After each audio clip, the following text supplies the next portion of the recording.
It's bringing that raw voice of the streets to these heroic characters that you've never really seen that side be exploited in film before.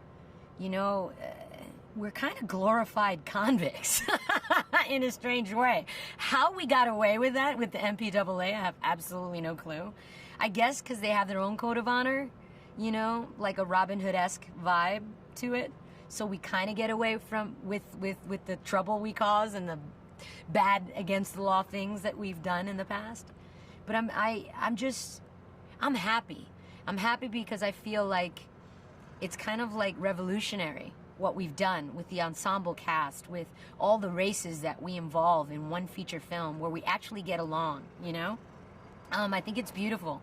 It's like a melting pot. It reminds me of the city, and you don't see many movies like that take and glorify certain facets of a lifestyle that usually are shunned upon by society. So I love it. I'm very grateful because that's what hip-hop does. We're just doing it for Hollywood features. In my heart of hearts, I know that I'm fighting for those girls out there who don't think like your typical stereotyped female. She doesn't like pink, and, you know, it's not all about the boys. And, you know, we got lives of our own, and we have addictions of our own, and we've got adrenaline cravings too, you know. I love watching YouTube these days. You see things that you never would have seen a girl do, you know, 10, 14 years ago. It's just beautiful to me to see where we've come, you know, as women, just, you know, in the genre of extreme sports. I'm just really, really happy about where it's going. And I'm glad that the Fast and Furious franchise has so much to do with that evolution. She's a symbol for these girls. We need to pay respect to that and represent, you know. So I'm very grateful, and I'm always very curious to see where she's gonna go, because there's so many twists and turns, you know. Life has so many twists and turns.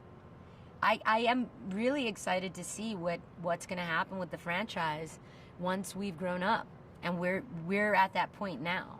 In Fast and Furious 7, you're gonna see people who've outgrown a lot of things. And I think that, you know, there's a whole generation of kids and parents who went to go see these films with their kids, and they're going to be able to relate.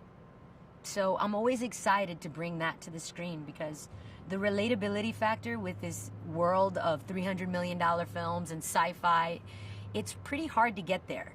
You know, there's so much extraordinary things going on with the special effects, and you got robots and Transformers, and you got superheroes in all these movies, that, you know, I kind of, you know, miss those family moments. And that's something that I think all sorts of different races around the world could relate to, and I'm very proud that the franchise stays true to that.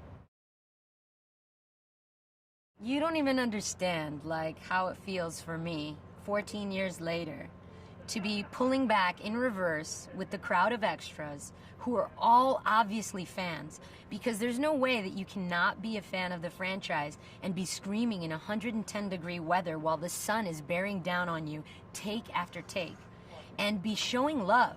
You know, like, they genuinely look me in the eye as I'm pulling in reverse. I'm shooting them with my iPhone so I can post it later. And, you know, they're just showing love, and I can see it in their eyes when they're going, woo, woo. It's 14 years of history, and it's like an appreciation, and it's kind of like them saying thanks, you know, Mitch, for representing. And I'm like, yeah. There's only so long you can walk around looking like a grease monkey, you know what I mean?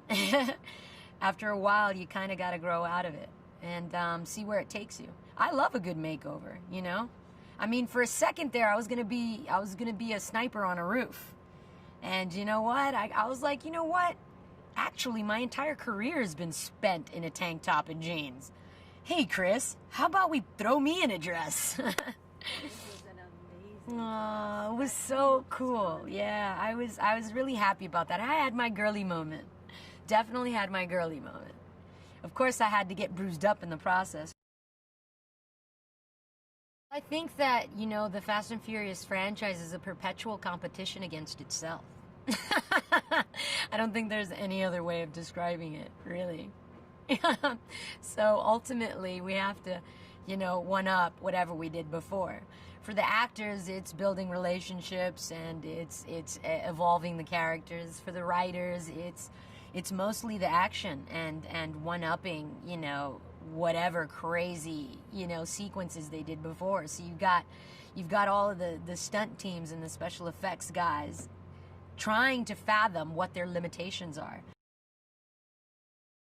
For Fast 7, I think the most powerful thing is going to be the legacy that has been left behind, for everybody. Everybody's been involved in the franchise, and the respect that we have for the family that we built. And I think that's going to be the most powerful message that the franchise 7 has to offer the fans.